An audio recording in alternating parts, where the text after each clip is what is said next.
ನರ್ಸರಿಯಲ್ಲಿ ಇರ್ತಕ್ಕಂಥ ದಾಸವಾಳ ಇದು ತುಂಬ ಹಳೆಯ ಗಿಡ. ಸೊ ಫ್ಲವರಿಂಗ್ ಆಗಿದೆ. ಆ್ಯಕ್ಚುಲಾಗಿ ನೋಡಿ ಈ ರೀತಿ ಕಟ್ ಮಾಡಿಬಿಟ್ಟಿದ್ವಿ, ಈಗ ಮತ್ತೆ ಇದೆಲ್ಲ ಚಿಗುರುಬಿಟ್ಟು ಬಂದಿದೆ. ಫ್ಲವರಿಂಗ್ ನೋಡಿ ಎಷ್ಟು ಚೆನ್ನಾಗಿದೆ ಅಂದ್ಬಿಟ್ಟು, ಬ್ಯೂಟಿ ಆಫ್ ದ ಫ್ಲವರ್ ನೋಡಿ, ಸೂಪರ್ಬ್ ಆಗಿದೆ. ಇದು ಕಟಿಂಗ್ಸ್ ಕೂಡ ಹಾಕಿದ್ವಿ. ಸೊ ಇದು ಒನ್ಸ್ ಅದು ಫುಲ್ಲು ರೂಟ್ಸ್ ಎಲ್ಲ ಆದಮೇಲೆ ನಾನು ಇನ್ನೊಂದ್ಸಲಿ ವೀಡಿಯೋ ಮಾಡ್ತೀನಿ. ಈ ಪರ್ಟಿಕ್ಯುಲರ್ ದಾಸವಾಳದ ಗಿಡ ಬೇಕು ಅಂತ ಇದ್ದರೆ ಖಂಡಿತ ವಾಟ್ಸಪ್ ಮಾಡಿ.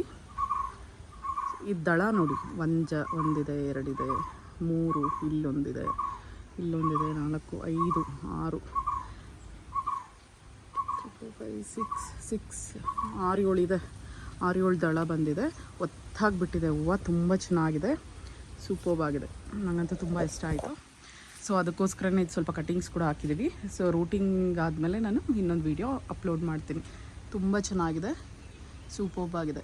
ಕವರಿಂಗ್ ವೀಡಿಯೋಸ್ ಮಾಡಿದ್ಮೇಲಂತೂ ನೋಡಿ, ಇನ್ನೊಂದಷ್ಟು ಇಷ್ಟು ದಾಸವಾಳ ಮಾತ್ರನೇ ಇದೆ. ಲಾಸ್ಟ್ ಒಂದು 4 ಲೈನ್ಸ್ ದಾಸವಾಳ ಇತ್ತು, ಈಗ ಒಂದು ಅರ್ಧ ಲೈನ್ ಅಷ್ಟೇ ಇದೆ. ಒಂದು 50 ಪ್ಲ್ಯಾಂಟ್ಸ್ ನಿಯರ್ಲಿ ಅವೈಲಬಲ್ ಇದೆ ಅಷ್ಟೇ. ಆದರೆ ಎಲ್ಲ ಹೆಲ್ದಿ ಪ್ಲ್ಯಾಂಟ್ಸೇ ಇದೆ. ಕಲರ್ಸು ಅಷ್ಟೇ ಒಂದೊಂದೇ ಹೂವು ಬಿಡ್ತಿರುತ್ತೆ, ನೋಡಿಕೊಂಡು ತೊಗೋಬೇಕಾಗತ್ತೆ. ಯಾರಾದರೂ ಬೇಕು ಅಂದರೆ ಖಂಡಿತ ತೇಜ ನರ್ಸರಿನ ವಿಸಿಟ್ ಮಾಡಿ. ಹಾಗೆ ನೋಡಿ, ಕನಕಾಂಬರ ನಾರು ಮಾಡಿದ್ದೀವಿ. ಈಗ ಒಂದು 3 ಲೈನ್ಸ್ ಇದೆ. ಇದು ಆ್ಯಕ್ಚುಲಾಗಿ ಯಾರೋ ಕೇಳಿದರು, ಅದಕ್ಕೋಸ್ಕರ ಮಾಡಿಸಿದ್ವಿ. ಸೊ ಯಾರಿಗಾದ್ರೂ ಬೇಕು ಅಂದರೆ ಖಂಡಿತ ವಿಸಿಟ್ ಮಾಡಿ.